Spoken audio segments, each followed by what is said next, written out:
Asa, everybody. Saw, dude. Asa. So this is Bloodfest. Bloodfest, episode 15. This is Neil and Sam go to Bloodfest. So this is Blood Feud podcast episode. Fuck you. This is Neil, This is Neil. and this is Neil. Featuring special guest Neil. Hey, how's it going? Hey, LMAO. So this episode, we're talking about a movie. A special film. Not really. Came out last year, boys. Did it? Yeah. Well, we're in 2016. 2015. I forgot, man. Yeah, this movie came out in 2015. This movie is lit. Well, it says 15 January 2016. So, whatever, dude. It came out. This movie's out. It's available to the public. Don't watch it. It's lit. No, it's the exact opposite of lit. I was talking more about like the band Lit, but Oh. as in the whole soundtrack was done by Lit. That song you know so well about the car being in the front yard.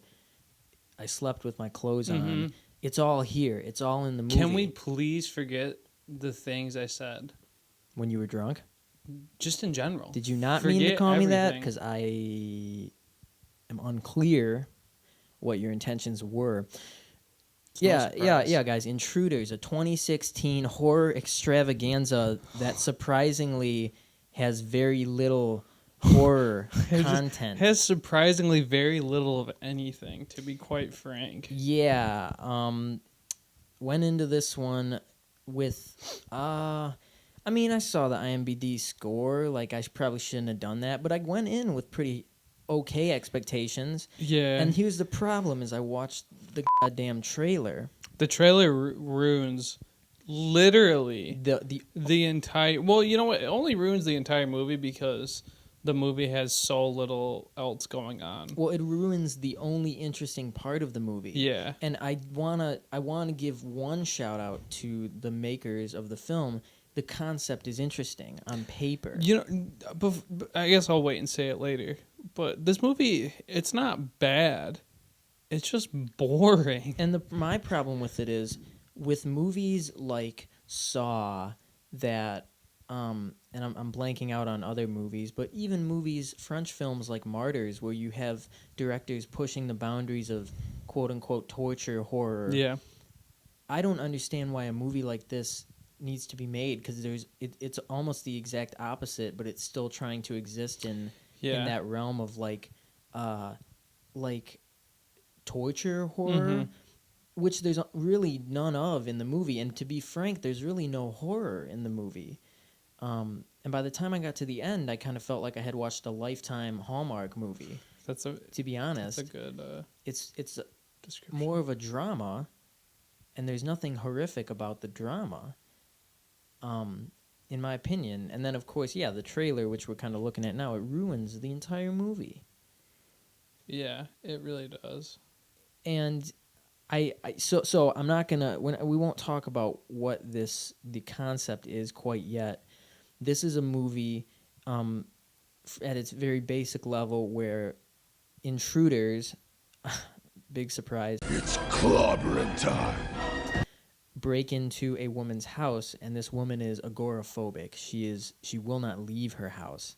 Now, this film, I just want to say, it has big name, like, money behind it. It was from the producers of, or maybe the directors of... No, just the producers of Insidious, the producers of Paranormal Activity, which it's all commercial, but Insidious is a respectable film, I think, in my opinion. No, Insidious is really good. And so, obviously, you know, in these situations, big names are just put behind movies to give them fuel. Give me fuel, give me fire, give me that which I desire. Metallica in 2016 is one of the best live acts you're going to see, specifically their BlizzCon performance from, I believe, 2015 or 2014. You're not going to see much better metal. You're not going to see and much age. better entertainment, period. And that's another huge issue with this movie, is there's no metal in it. No metal whatsoever. Not a single guitar lick. Not a single whammy bar. No. Not a single hammer-on. Not a single hammer-on. Not a single pull-off. No sweep picking. There's no sweep.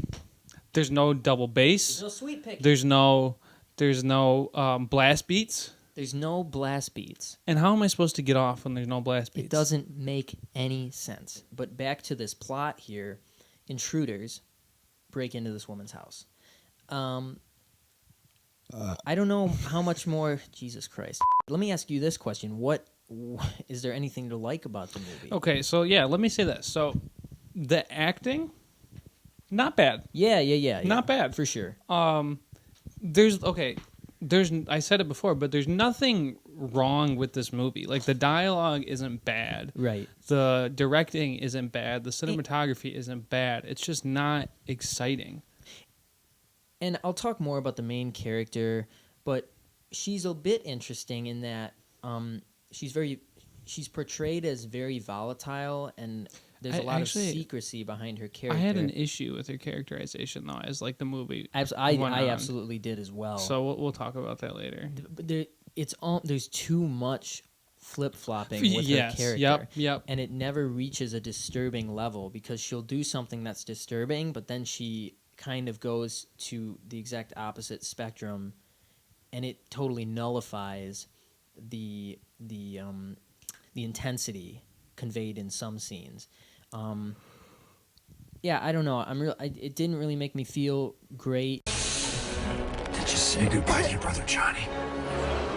I knew the twist was coming, but I liked the interesting part of the film that I don't want to talk about because I don't want to give it away.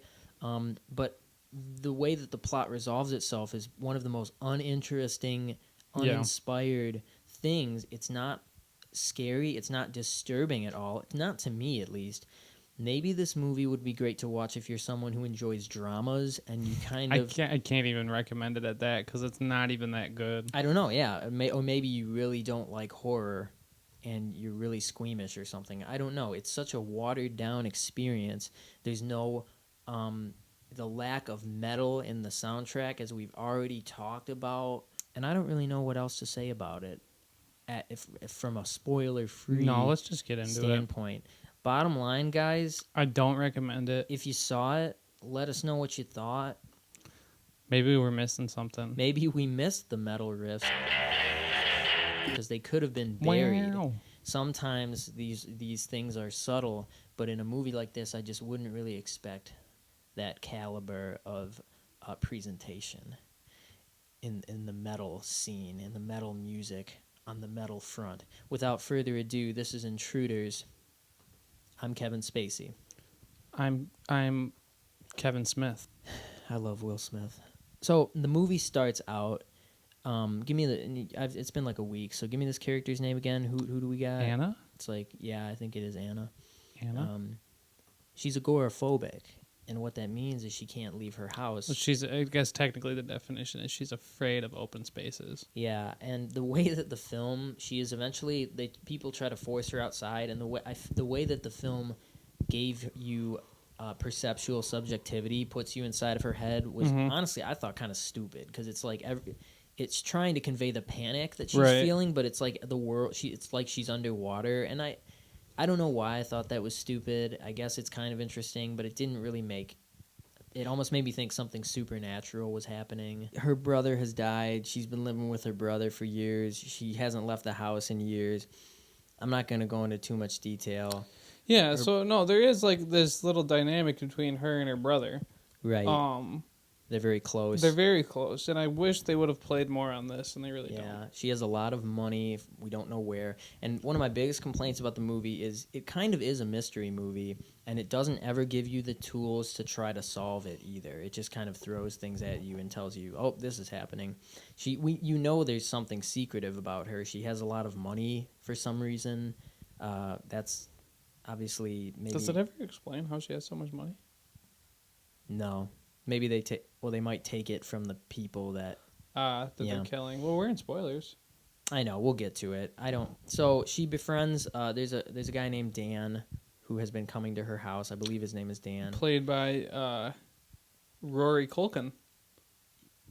Younger brother of Macaulay Culkin. That makes sense. And the other Culkin. Okay, guys, so the way this character is introduced, I don't like it. It doesn't... I think he was actually my favorite character. But he just kind of comes in and then suddenly he's like a main character and it really doesn't make sense. he has something to do with the intruders who come in, are trying to take money after Anna's brother has died. There's a funeral. She doesn't. Well, because what happens is she tries to give Dan this money.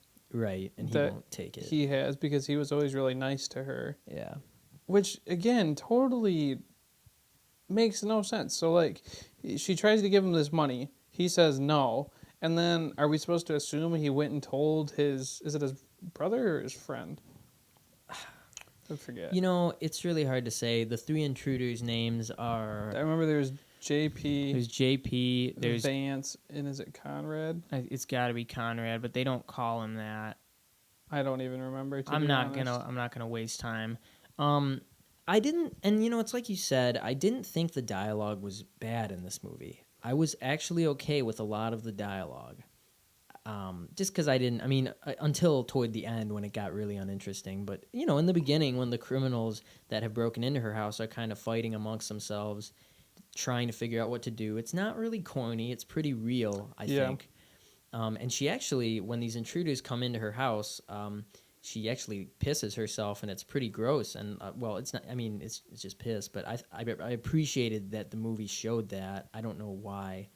I guess. See, I thought there could have been more of her, like she sets that tea kettle to boil, and I figured she was gonna like throw it on somebody. Well, and, like, yeah, and I don't know. I don't know. The very first scene of this movie is pretty ominous. It might be the most ominous scene in the movie. It's, but it's her. It shows Anna, and there's just noises in this creaking house, and she's all alone, and she's paranoid that there's something trying to get in. But I don't really see that as being very significant to the plot because she's scared to go outside, but she doesn't seem scared in her own home. I don't really understand that. And that's what I'm talking about. There's so many inconsistencies with her character. Actually, yeah. Speaking of inconsistencies, we'll finish this. Well, she's timid in one scene. She's savage in another scene. She's like emotion. And, you know, I appreciate the depiction of somebody that's ruthless but also human, but it just comes off as really inconsistent as far as her character. And you know what? Speaking of, so that was one of my biggest problems with this, I guess, is like the inconsistency. The layout of the house, for one, is it's hard to like follow like where the action is like happening. Yeah. Like it was like I couldn't tell if that was on purpose. Like I know The Shining did that on purpose. Yeah. Like it made So the layout. like continuity. You're talking. But well, it's just like at one point it looks like she's got like a double set of stairs. Oh. Like it's just really bizarre. And I will say maybe they were trying to make the house seem like a maze, like a labyrinth. Maybe that was, but it just I don't know. I didn't like it. Yeah. And then one of the biggest inconsistencies for me. So it's when they first break in and they know that there's the money and they're looking for the money, and two of the intruders. Oh, and I do just want to comment that Conrad is Anna's brother. It's not one of the intruders. I just remembered. So we anyway. I don't remember. I'm sorry. His name. Continue. So they've got like one of the intruders is like not comfortable with it or whatever. He's like, we don't need to hurt her. But then like later he's like, you think I wouldn't hurt you? Like again with the inconsistency. So like they're like, go make some coffee in the kitchen while we handle this. Yeah. And then like he goes into the kitchen to talk to him. And while they're talking, the bag of money that she offered to Dan and then left on the table is sitting right in between them in the middle of the shot. Like, what? So what's your problem with this? Because but then they don't investigate it. So the bag is sitting on the table. The two characters are on either side of the shot. The bag is between them, and then one of the characters picks up a stack of mail right next to the bag of money, and it's like, am I just supposed to believe that they're so stupid that they wouldn't check the bag? Like, there's several shots through here where the money is literally right in between them. So it's just, it bugged me. Like, why would you not check it? You know, maybe if you're trying to have an optimistic perception of this film, you could say that it was right under their noses and tragically they didn't notice it. Right, but like, you'd figure if they were looking for it, yeah, like... I agree. It's not just... buying it. Yeah, no, it's lame. Like... Yeah. and that's, so, and another problem about this film is that it's one trick occurs about halfway through it or whatever, and that's the only dynamic, and they kind of like, there's nothing else really happening, like, and to get, to actually discuss what this trick is. So the surprise of this film is that these intruders, these criminals, break into her house. It's clobbering time. And they become captive themselves when Anna triggers a kind of, what would you call it, like trap facility. Yeah, it's in like her basement. It's like the mousetrap. Yeah, Like, they go into the basement, and there's like these weird metal doors. It looks like a bunker, and then eventually she's going to be able to pull this hidden lever. The stairs are tracked, and they're trapped in this basement. And the situation is flipped, and that's the only interesting. The guy's name is JP. JP is the crazy Channing guy Tatum-esque one. is Perry. Okay. Yeah, I think. Yeah, and so right there we just saw the stairs are tracked, and like then she becomes the what would you call it, she's in control. power, yeah. Which I thought was like, okay, now something cool is gonna happen, right? Like she's gonna torture him, or like she's gonna make him. Because of the layout of the basement, I definitely thought they were gonna have to go through these type of like Saw. That's exactly, or like trials. kind of like Cabin in the Woods, like how there's so many things below. Yeah. And like it would have even been cool if there was some kind of supernatural Cabin in the Right. Woods-esque element. But the problem is that there's nothing else interesting beyond this point. There's Nope. literally nothing else. Nope. The like- deaths are bad. One guy's already like dead, I think. Yeah. Well, that's how she gets him down there. She kills one of them, throws him in the basement. Now Dan is upstairs and he's trying to help Anna, but he's Yeah. also wrapped up with the criminals somehow. So Well, because I think it's like his friends, but he doesn't Yeah. want, at least allegedly, doesn't want them to do it. And then Anna's just like, just trust me, and she throws him into the basement, and it's like, it's wh- absurd. And what? before that though was actually one of the only scenes I actually liked, which was she has Dan tied up or taped to this couch, and like they're talking, and it's a very calm conversation, and just about, I don't even remember, about trust and not being able to trust each other, and he says something. He says something about letting him out, and she goes over like she's going to untie him, and she snaps his fingers. Yeah. And it's really, and I was like, oh shit. Like, Well, yeah, that's where like you think the characterization is gonna go with Anna's character, but Yeah. she goes back and forth from being like so like powerful and in control to being like afraid. and I understand they're trying to convey her as a human, Right. but like to me, it really undermines like just the tone of the film in a way that I think is unforgivable. And from here on out, it really is like she has them trapped in these rooms downstairs. There's like a room that is an exact replica of her room Right. upstairs, which maybe you're curious about that, but I wasn't curious about Nope. it at all. I was, there wasn't enough going on. There's like a listening room. There's like a sound room. Her like realtor shows up and she's like, Yeah. what's all that noise? Oh, it's my radiator. It's like, my radiator. and she she's just like, leaves. okay. Like, Yeah. and she never comes There's back. like broken glass in the house. She's like, "Are you okay?" She's like, "Yeah, yeah, I'm okay." so stupid. Like there's only, I mean, and there's not much that even happens that's worth talking about, because she kind of, the people downstairs are trying to escape. She has this little box that's like a controller Yeah, that yeah, controls yeah. the traps. Could have been cool. There could have been so many more traps. There Right. could have been things that they actually had to go through and get like, that they would get fucked up by, but there's literally nothing until one of them discovers this torture room that isn't really, there's like a noose and torture things, and like she ends up coming down and shutting the lights off through a secret compartment and then bashing this guy's head in Clobbering. with a, what is it, with a hammer or Hammer, something. yeah. I don't even It's remember. just, I don't know. The whole rest of the movie is kind of a struggle between her and the characters, and she never really has control.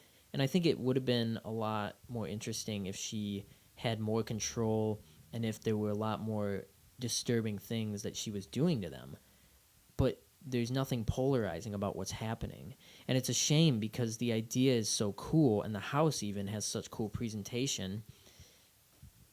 And so Yeah. eventually the twist is that her and her brother well, at least her was sexually assaulted by their Their father, dad, yeah. and because of this, they together sought out pedophiles when they were older. Well, because her brother kills the dad. Yeah. In like defense Conrad. of her, and then like they kind of So they create this whole facility below their house. They lure pedophiles in, and then they like make them kill themselves, which isn't Right. even. To me, that it's just one. It sounds like a Hallmark movie plot, and I wish it was like they were. I wish like they were crazier. You know what I mean? Yeah, and I'm not saying that sexual assault isn't disturbing. That's not what I'm saying. But just the presentation, the way that twist is kind of presented, to me, it just, I don't know. There was nothing really that interesting about the way that it was presented, and the way that they forced people to kill themselves was just like, okay, put a gun to your head and let's hang you. Like, I don't understand why this is a horror movie, why people think this is a horror movie, which is why it makes a lot more sense as a drama. And if the sexual assault angle was going to be the focus, I wish it would have been. It should have been maybe a bigger focus in more of a drama type movie. And I think they could have made a better movie about the repercussions and the aftermath of sexual assault than the one they made, where that's half baked. Because I think that topic deserves more attention, and they just kind of threw it in, and I didn't get that. Yeah, no. It's half-baked, just like everything else in the film. Is there anything that's not half-baked? I would ask you that question. The acting, I guess, was okay. Like, I kind of liked the crazy dude. Like, he was a little over the top. Actually, he was decent. I like Dan's character. Anna was okay. I mean, like, the performances weren't bad. I just don't feel like they had a lot to work with. I think maybe that's the issue, is that really the script and the plot that was written is just not really worth. And then the end is kind of just like Dan leaves. She burns the house down. She burns the house down. Oh, she went Anna, outside and then she burned it down, so she doesn't need it anymore. She's over her fears. Wow. I don't know, man. Yeah, there's not really a whole lot else to say. I don't know what else. The scene where there's like this the bird, yeah. There's like this The caged bird metaphor. Oh, the metaphor, dude. Yeah, not subtle at all. And Does then, it like, burn? Does it burn? No, remember inside that the cage? dude, he hits it with the hammer, knocks his head off with the hammer. Oh, yeah. That was pretty screwed up. Oh, yeah, that was messed up. That was the only messed up thing in the movie, actually. Besides maybe when she breaks Dan's fingers. And that's it. And then, like, I guess, like, them setting his leg was all right. Remember, like, because he falls down and, like... Oh, yeah. I mean, and even that dynamic, they kind of had to work together, but then they kind of really... That didn't end up being a dynamic either. You know... I just don't really think there's any reason to watch the film. No. No, there's definitely better... It's not... It doesn't really do anything. It's not really a horror movie. It's not really a torture movie. It's not really... I could see it being on Netflix. They should make a sequel where Samuel L. Jackson shows up and recruits her to the Avengers. Do you think Samuel L. Jackson would have made an impact on this film? Yeah. In what way, though? In what way could they have exploited Samuel L. Jackson to make this film better?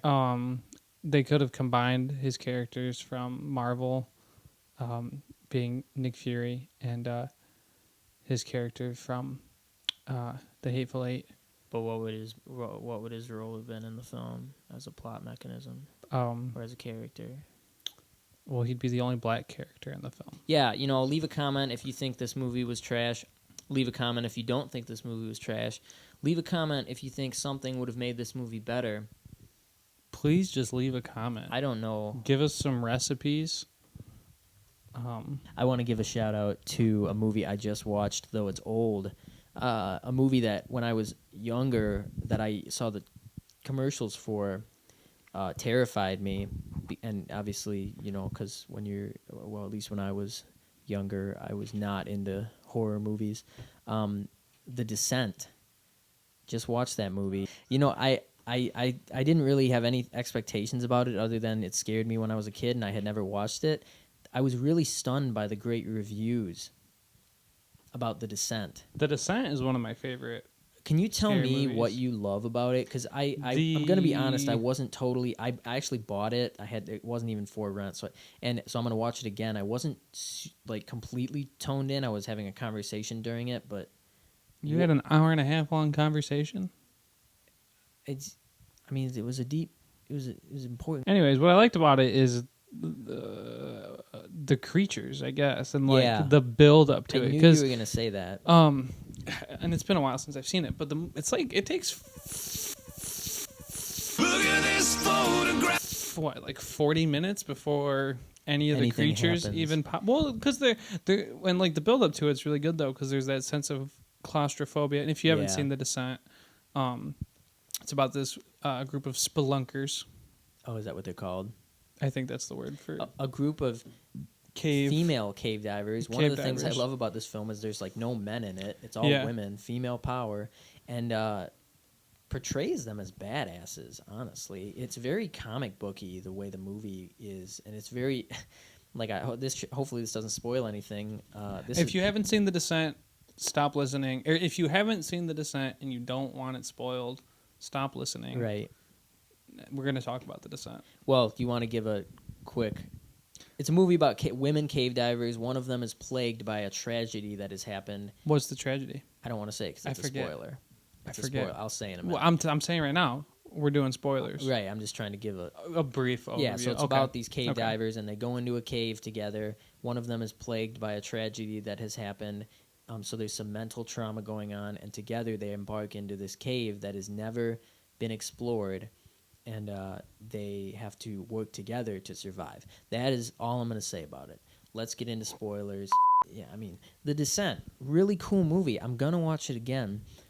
The tragedy that happens at the very beginning is that a woman and I think it's her husband and their child get in a car accident. Yeah. Reminded me of Inside, the beginning of Inside. Yeah. And a pipe from the other car goes through the windshield, through the head of the Father and the Son. Holy Spirit, amen.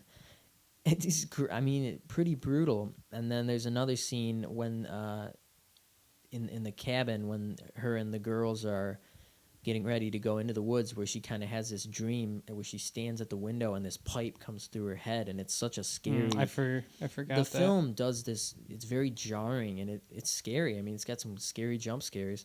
I'm looking at this. What? This is Tales of Halloween. So I was Is this looking what at came Neil out? Marshall, who directed and wrote The Descent, Oh. just because I've never seen anything else by him. Turns out he directed Doomsday, which I saw, but I don't Oh. really remember. And then he's done a couple episodes of Game of Thrones.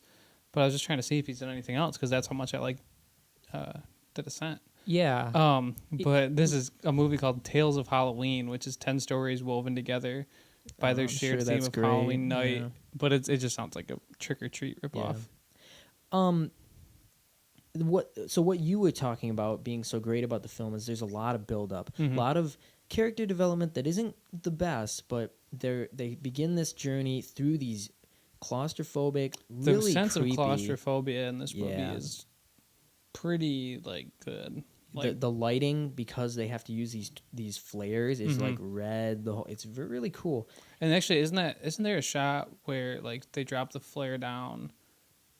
I forget. It's No, like, they drop a rock down in this chasm that they have to cross, and it takes so long. right. There's the that, but then rock. I feel like there's a scene where they like dropped a flare down, and like that's the first time you see the monsters. No, I I'll tell you the forget. first time you see the monster. But we'll get to that in a minute. Yeah. I read a book called The Abominable, or I think it might have just been Abominable.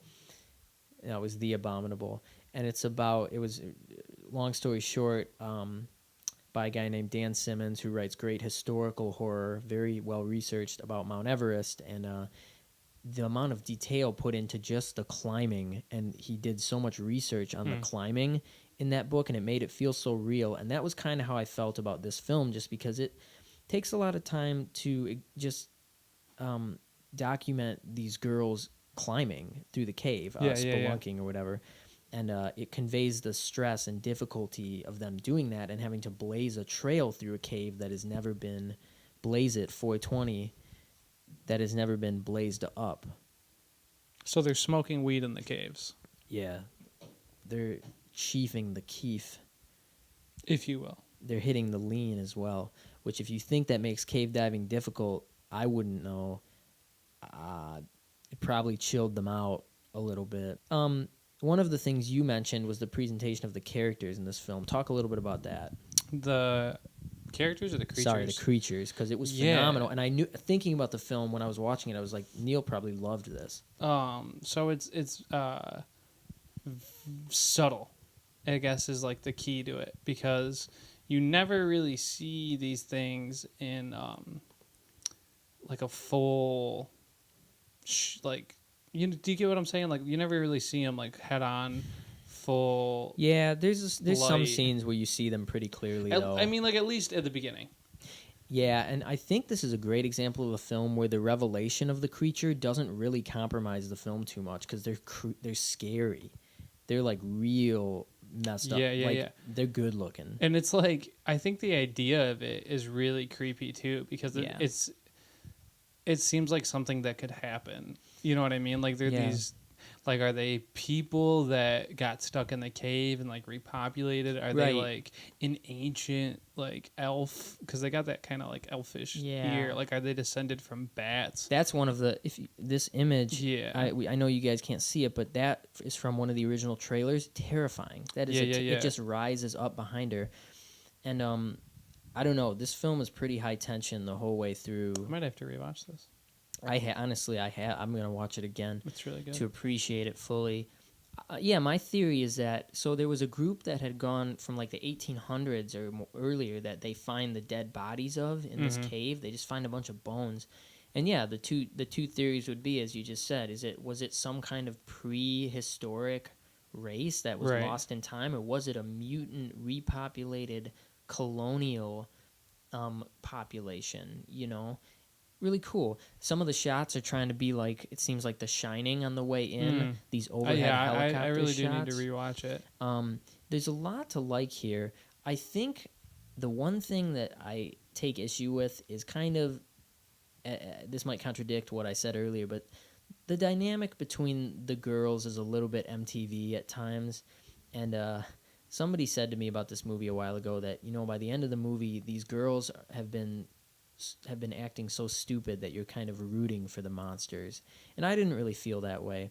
But not that I remember. I felt like there was a sense of cooperation.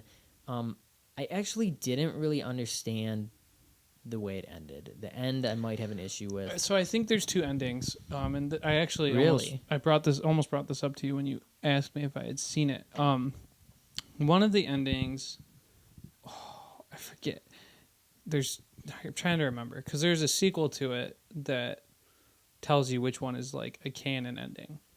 And one of the endings, I believe, she actually gets out. Yeah. That's the one I saw. She gets out and she finds a car. Yeah? Yeah. She finds their car. One of the other endings is she thinks she gets out, and then like she wakes up and like she was actually like still stuck down there, and like a bunch of the monsters are like crawling. That's way better. Towards her. That's way better. Because like I like that better. I think maybe like she gets like hit by a car, and then it was something like that. Which one did you see? The one the one where she actually gets out is the canon ending. Really? Well, I'll tell you why that makes sense. Is because this is the ending is that most of these girls have been separated and killed in brutal ways by these terrifying creatures, and it's her and the one other main character, and I'm not gonna. So here. We've got. I think it's Shauna and Natalie. Yeah. Well, no, I'm sorry. Sarah and Juno is the two main characters. So it's Sarah and Juno at the end. Please correct me if I'm wrong. I wasn't fully aware of the character names, and as they face off against this horde of enemies, and there's a very comic book style battle. In the blood pit? Yeah, Sarah uses her ice pick, her climbing pick, to slash Juno's legs so she is crippled. Oh, and sacrifices her and leaves her for dead. And I didn't buy it, because if you have struggled, there's two sides. If you've struggled through this whole thing, are you really going to do that? Like, you're really not going to die, even if you have to die with this person? I mean, I get it. Like, that's your survival instinct, right, on side B, that's what you have to do. And also, it makes sense, because when she escapes, when she crawls out, when she finds their car, when she drives away, and when she stops on the side of the highway, she's almost hit by a truck, and she kind of has to pull over, catch her breath, and the camera kind of goes down, and when it goes back up, Juno, dead, is behind her, staring at her. And so she has another life on her hands that she is responsible for. Her husband and her son, she was driving when they were killed, and now she is responsible for the death of her friend. So it's almost more horrific, right? I'm looking at it right now. So it says when she looks up to see Juno in the car, she screams and she finds herself still in the cavern. That the events were a dream. She sees her daughter, and then she is hallucinating, and she is actually staring at a torch, and then the crawlers grow louder. So what is your opinion? Which one do you like better? I like the one where she's still in the cavern, I guess.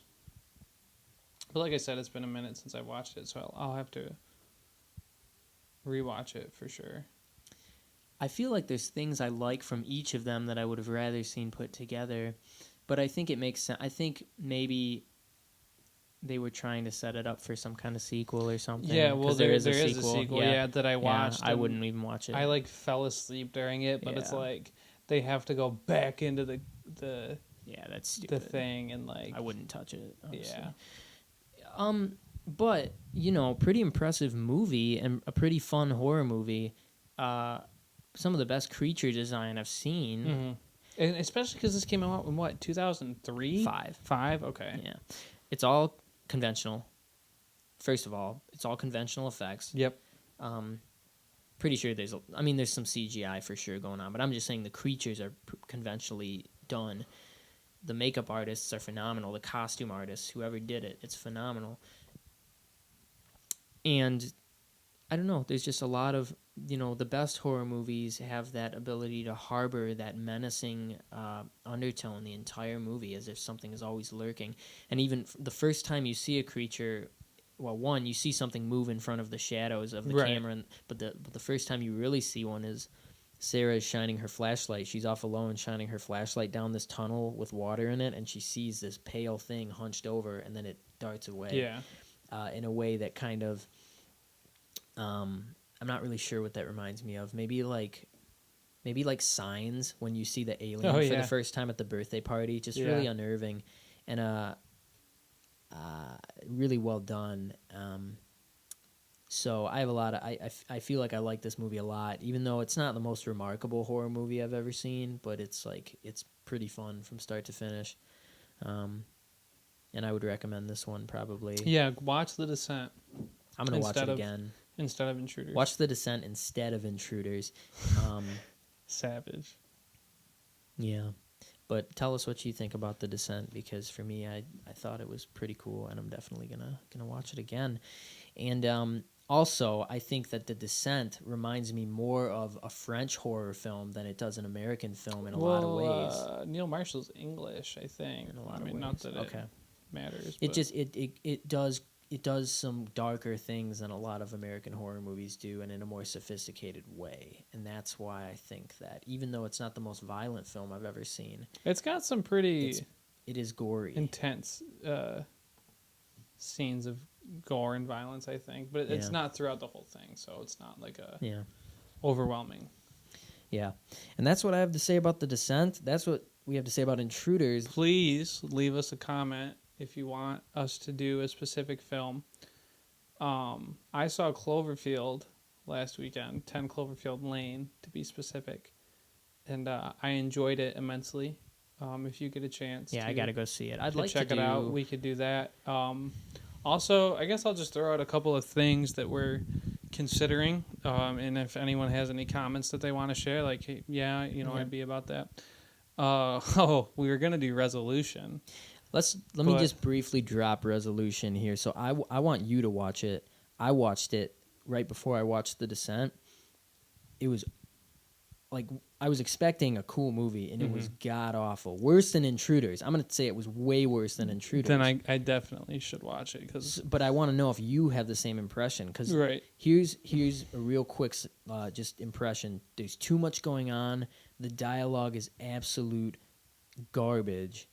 It's awful. There's nothing that actually happens in the movie, and the only semi-interesting part is the end, the very last second of the movie. Because it was supposed to be kind of like a meta like movie, right? Yeah, and it wasn't even.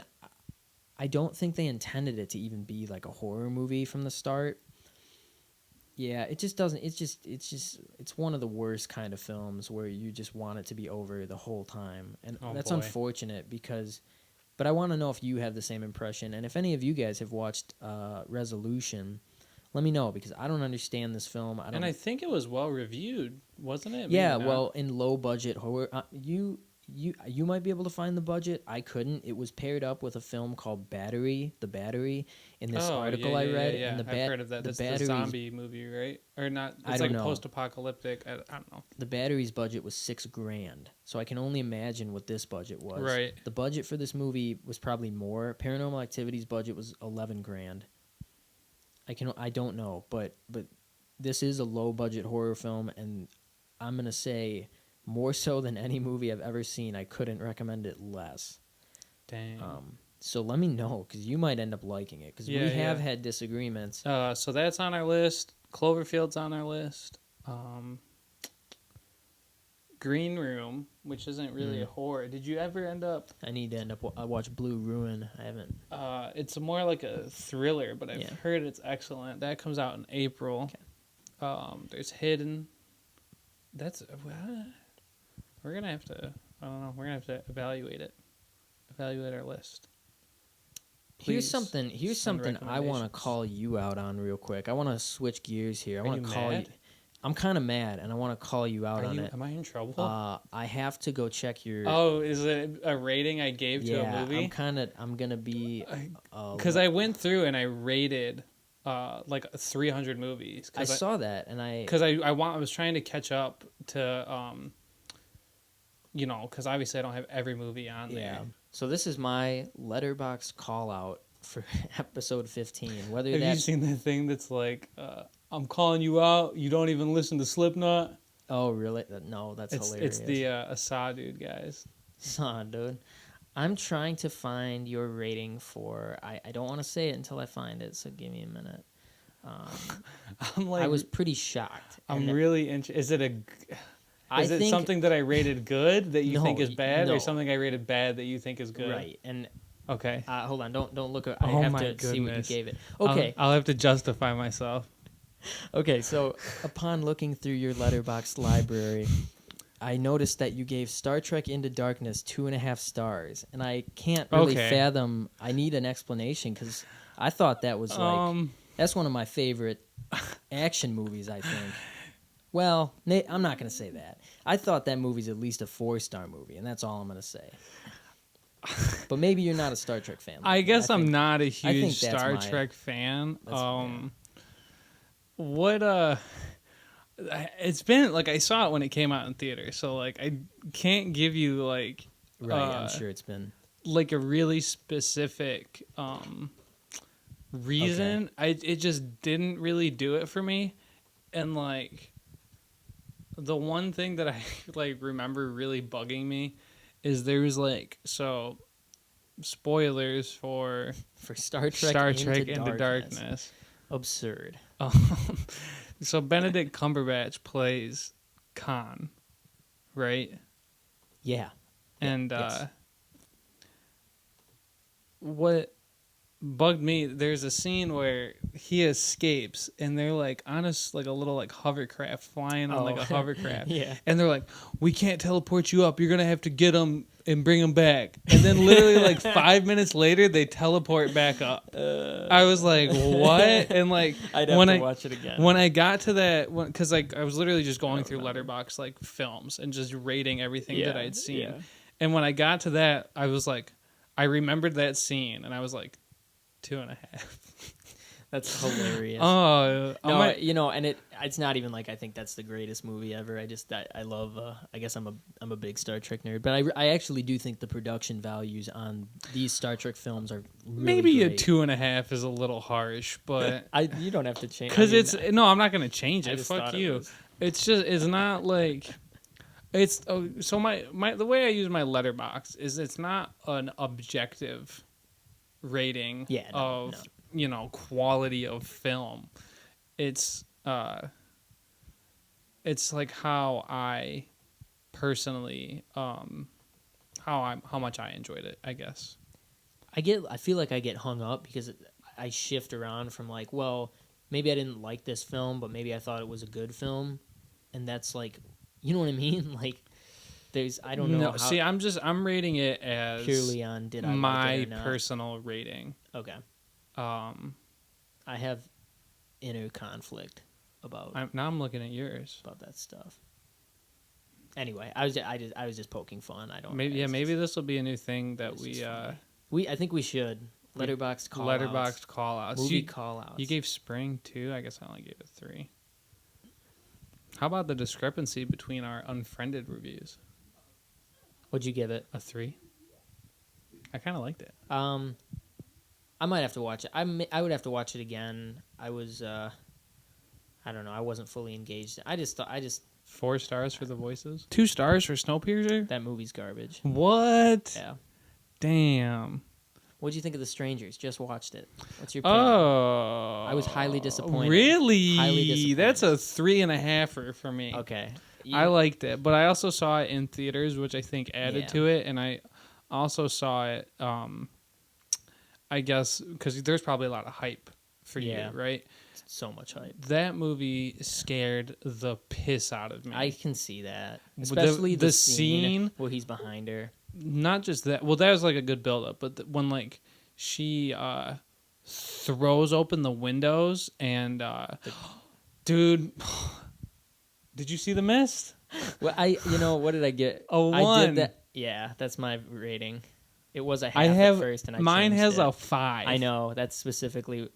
It's almost like I saw yours, and then I remembered what I thought of the movie, and I had to give it a 1 because like we might even have to have a battle episode about. I think The Mist. Mist should be an Because episode. I like it's, I'll it's have to hilarious, rewatch but I it. can't comprehend beyond my wildest imagination why you think that's a good movie, which is funny. So, but we'll talk about that. That'll come. What were we talking about? The Strangers. Oh, the scene where she throws open the window shade and he's like, Right there. yeah. And like the music is like, I'm gonna be honest. I was 2 ice houses deep when I watched it alone. And okay. Ice House, if you don't know what Ice I don't House know what is, that it's a 25 ounce, 8% malt liquor that you can buy at Rite Aid. Only Rite Aid? Well, you can buy it at, stores at gas stations. My point is, it's $1, and you're getting 25 ounces of 8% beer, and that's, if you think that's a pleasant thing to experience, you might be right, and that's all I'm gonna say. So I don't know. I was engaged in the movie, but the only scene I liked in the whole movie was the like when she's in her kitchen and the dude just pokes his head and he's in her living room. That's super scary. But What nothing movie are else, we talking about? The Strangers. Oh, okay. But nothing else ever achieves that level of fear. When they're knocking on the door is kind of scary too, and when she's in the yard. But like I don't.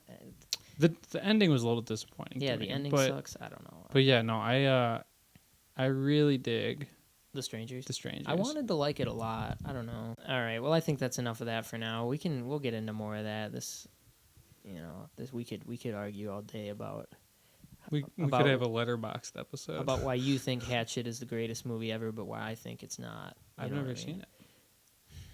It's the greatest movie ever. For now, this has been Intruders, The Descent. I'm George Lucas. I'm James Earl Jones, signing out for episode 15 of CNN. Bloody Shit.